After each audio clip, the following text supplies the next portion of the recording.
চলো বন্ধুরা দেখি তোমার পার্টনার আজকে তোমাকে ঠিক কি বলতে চাইছে। কি বলতে চাইছে তোমার পার্টনার।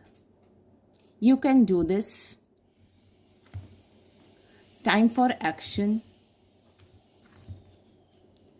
Reaching out. দেখো বন্ধুরা, হতে পারে তোমাদের মধ্যে নো কন্ট্যাক্ট চলছে। তোমার পার্টনার কিন্তু মনে মনে চাইছে ভীষণভাবে যে তুমি তাকে কন্ট্যাক্ট করো, ঠিক আছে, এবং তুমি অ্যাকশন নাও, তুমি কিছু করো। এটা কিন্তু সে ভীষণভাবে এক্সপেক্ট করছে এবং সে কিন্তু কোনো না কোনোভাবে তোমার সঙ্গে যোগাযোগ করবেই। আমি এখানে দেখতে পাচ্ছি সম্ভবত তোমাকে ফোন করবে। যারা মানে যাদের হয়তো ফোন করছে না তাদের হয়তো মেসেজ করবে, মেসেজ না করলেও হয়তো ব্লক করা ছিল আনব্লক করে দেবে। কিন্তু আজকে কিন্তু আমি দেখতে পাচ্ছি তোমার পার্টনারের কিন্তু প্রবল ইচ্ছা তোমার কাছে পৌঁছানোর, যে কোনোভাবে তোমার সঙ্গে কন্ট্যাক্ট করার, এবং মানে সব থেকে বেশি ইচ্ছে যে